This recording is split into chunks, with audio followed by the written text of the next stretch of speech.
ഉൽപ്പത്തി പുസ്തകം അധ്യായം 19. ആ രണ്ട് ദൂതന്മാർ വൈകുന്നേരത്ത് സോദോമിൽ എത്തി. ലോത്ത് സോദോം പട്ടണവാതിക്കൽ ഇരിക്കുകയായിരുന്നു.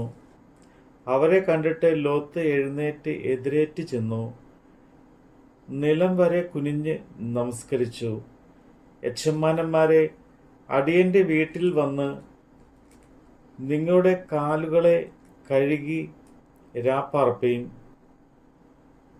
കാലത്ത് എഴുന്നേറ്റ് നിങ്ങളുടെ വഴിക്ക് പോകുകയുമാകാം എന്ന് പറഞ്ഞതിന്, അല്ല, ഞങ്ങൾ വീഥിയിൽ തന്നെ രാപ്പാർക്കും എന്ന് അവർ പറഞ്ഞു.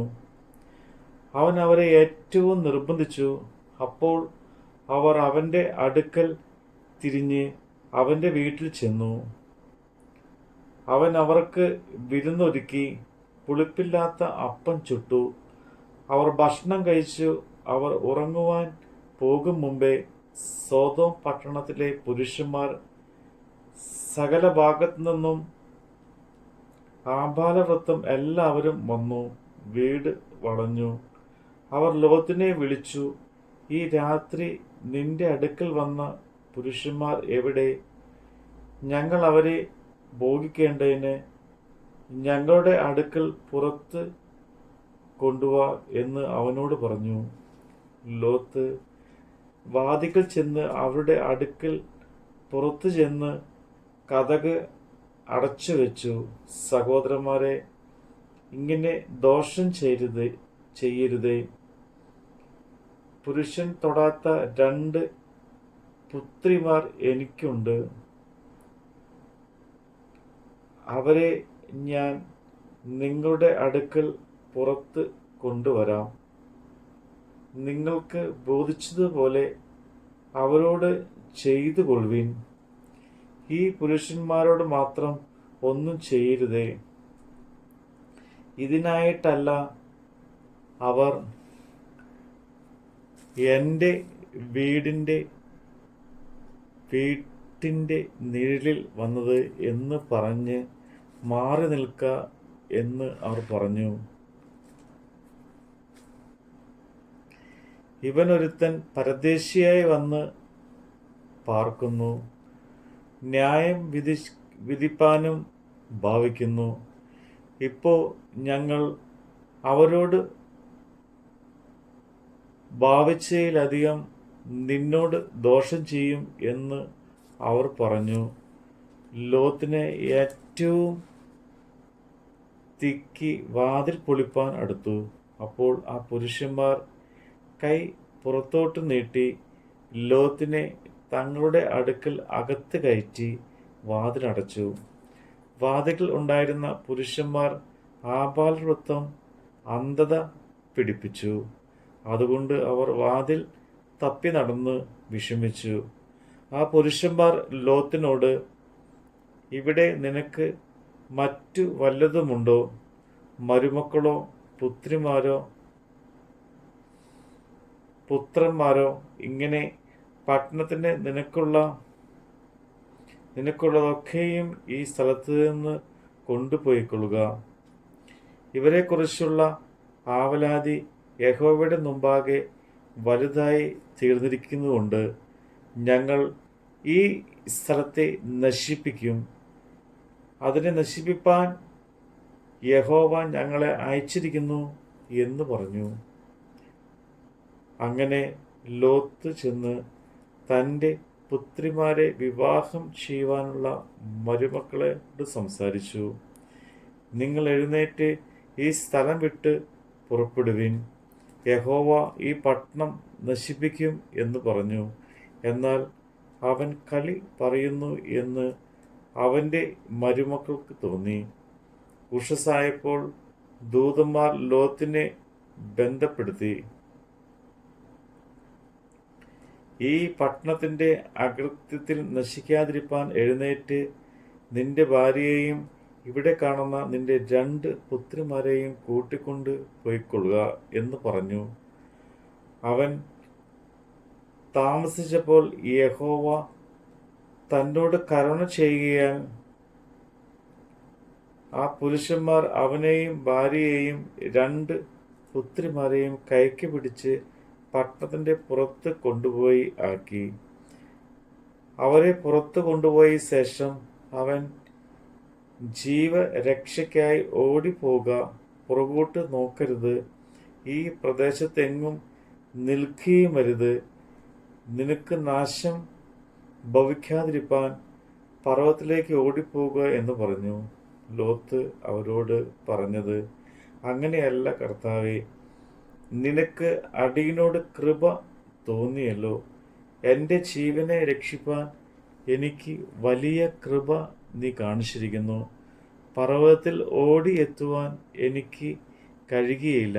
പക്ഷേ എനിക്ക് ദോഷം തട്ടി മരണം ഭവിക്കും. ഇതാ, ഈ പട്ടണം സമീപമാകുന്നു, അവിടേക്ക് എനിക്ക് ഓടാം, അത് ചെറിയതുമാകുന്നു. ഞാൻ അവിടേക്ക് ഓടിപ്പോകട്ടെ, അത് ചെറിയതല്ലോ, എന്നാൽ എനിക്ക് ജീവൻ രക്ഷയുണ്ടാകും. അവൻ അവനോട്, ഇക്കാര്യത്തിലും ഞാൻ നിന്നെ കടാക്ഷിച്ചിരിക്കുന്നു. നീ പറഞ്ഞ പട്ടണം ഞാൻ മറിച്ചു കളയുകയില്ല. ബന്ധപ്പെട്ട് അവിടേക്ക് ഓടിപ്പോകുക. നീ അവിടെ എത്തുവോളം എനിക്ക് ഒന്നും ചെയ്യുവാൻ കഴിയുകയില്ല എന്ന് പറഞ്ഞു. അതുകൊണ്ട് ആ പട്ടണത്തിന് സോവോർ എന്ന് പേരായി. ലോത്ത് സോവോറിൽ എത്തിയപ്പോൾ സൂര്യൻ ഉദിച്ചിരുന്നു. യഹോവ സോദോമിൻ്റെയും ഗൊമോറയുടെയും മേൽ യഹോവയുടെ സന്നിധിയിൽ നിന്ന് ആകാശത്ത് നിന്ന് തന്നെ ഗന്ധകവും തീയും വർഷിപ്പിച്ചു. ആ പട്ടണങ്ങൾക്കും പ്രദേശങ്ങൾക്കും മുഴുവനും ആ പട്ടണങ്ങളിലെ സകല നിവാസികൾക്കും നിലത്തെ സസ്യങ്ങൾക്കും ഉന്മൂലന നാശം വരുത്തി. ലോത്തിന്റെ ഭാര്യ അവന്റെ പിന്നിൽ നിന്ന് തിരിഞ്ഞു നോക്കി ഉപ്പ് തൂണായി ഭവിച്ചു. അബ്രഹാം രാവിലെ എഴുന്നേറ്റ് താൻ യഹോവയുടെ സന്നിധിയിൽ നിന്നിരുന്ന സ്ഥലത്ത് ചെന്നു സോദോമിനെയും ഗോമോറയ്ക്കും ആ പ്രദേശത്തിലെ സകല ദിക്കിനും നേരെ നോക്കി. ദേശത്തിലെ പുക തീച്ചൂളയിലെ പുക പോലെ പൊങ്ങുന്നത് കണ്ടു.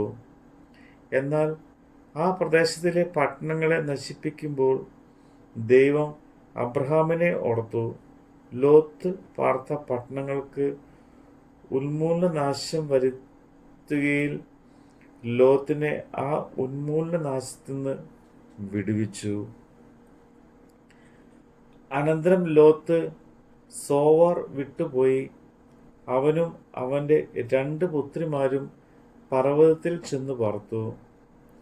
സോവറിൽ പാർപ്പാൻ അവൻ ഭയപ്പെട്ടു.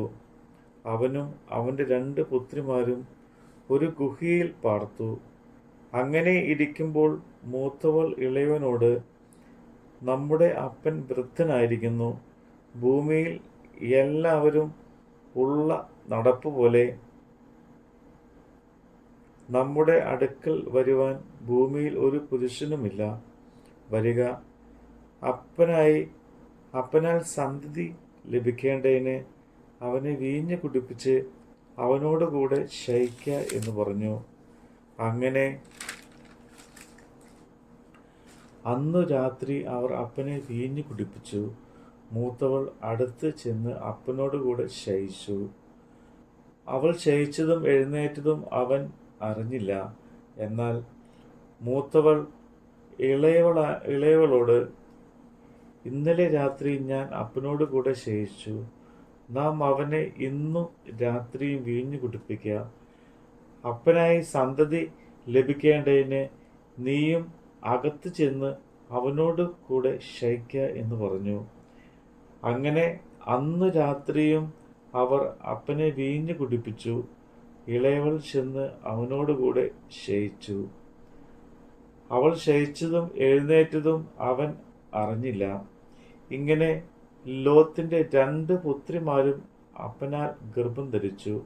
മൂത്തവൾ ഒരു മകനെ പ്രസവിച്ചു. അവന് മോവാബ് എന്ന് പേരിട്ടു. അവൻ ഇന്നുള്ള മോവാബ്യർക്ക് പിതാവ്. ഇളയവളും ഒരു മകനെ പ്രസവിച്ചു. അവന് ബേൽ അമ്മി എന്ന് പേരിട്ടു. അവൻ ഇന്നുള്ള അമോന്യർക്ക് പിതാവ്. നമ്മുടെ കർത്താവിൻ്റെ വചനമാണ് നമ്മൾ കേട്ടത്.